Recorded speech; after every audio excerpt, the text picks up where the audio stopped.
Teacher Lakazi, hello. Junior butterflies. Plan, hello, how are you? Hello, how are you? Hello, how are you? How are you today? Main hall. We are going to have a Airbnb in Khayelitsha. You'll be. Here's the creche. All the kids. This is where the netball is going to be, Lord willing. This place is going to have a borehole, the water is going to be flowing, it's going to be green, it's going to be an oasis. And here is our conference center that we use, and the people can rent out the place in the community. And here's the big boss right here. And how many wives do you have? It's only one. Only one? One wife. Why? Because the love is one. You got enough love just for one? Yes. I'm Richard. Khanti is the name. I was born in Eastern Cape, in the small place when on the N2 when you're going to East London. Then on the small place, Pedi. I'm coming from there. I was born there. When I was born there, it was not easy for me to be this man today, because there is a lot of challenges. First of all, my family was rejecting me, and my father was not next to me. So the one person who always next to me, it was my mother.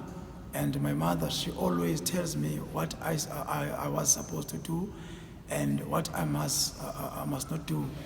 And it was helped me a lot, that thing, because the people there was very happy on the streets doing things, but because of I love my mother, and I tell myself that I want to be a man one day.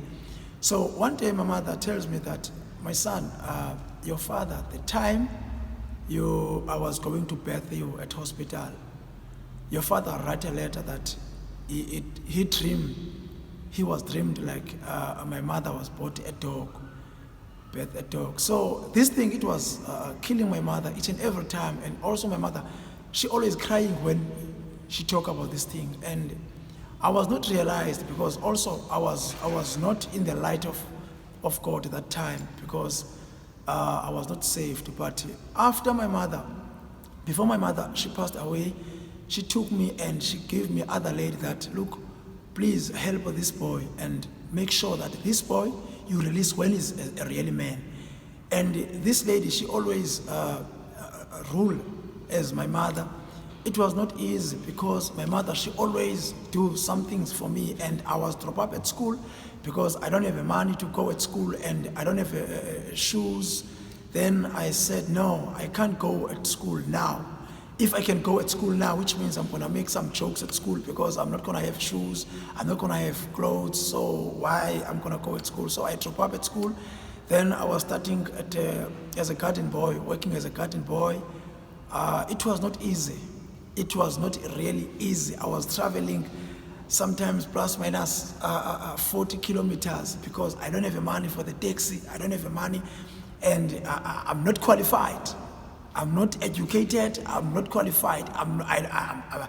It was difficult even how to speak English. And I thank Lord. But after I find the problems, then I moved back to Port Elizabeth.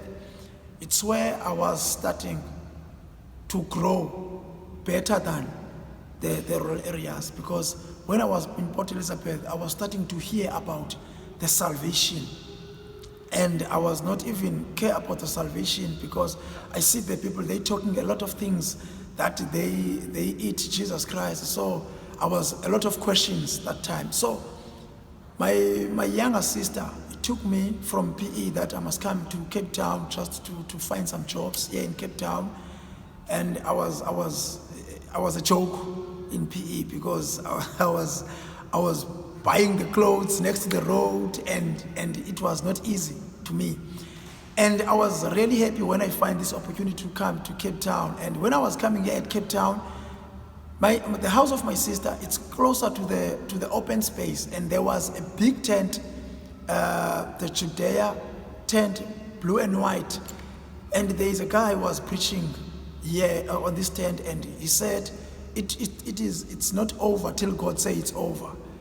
And I said, when I'm sitting in the house, I said, hey, this guy is preaching, and I want to be closer so that I can see this guy, because it seems like it's talking about me, because I was in painful in my heart every day. No one will call me in the family. All the family, they don't like me. And it's difficult, even if I don't have a roll on, to call and say, I don't have something, can you please help me?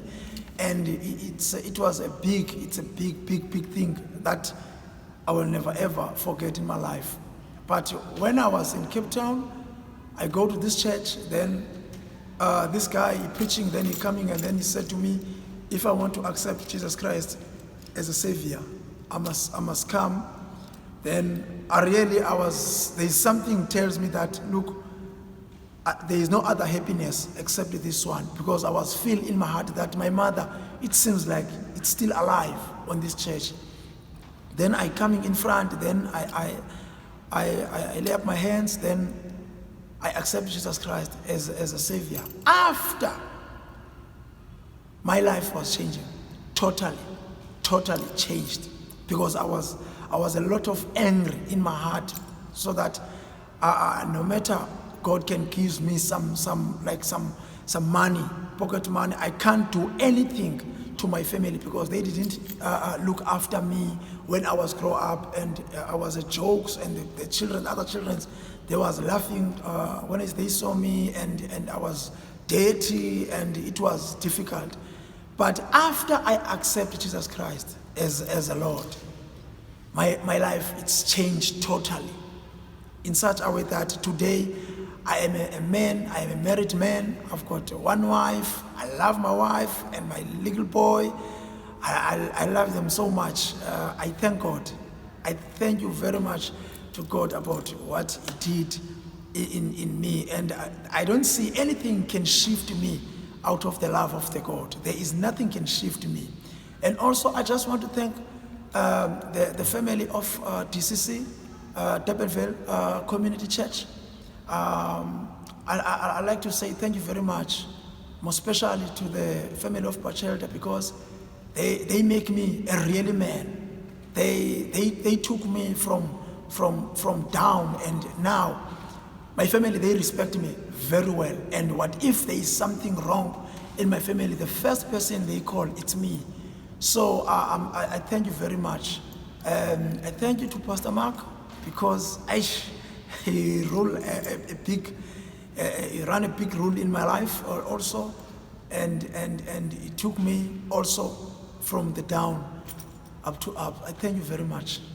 Thank you.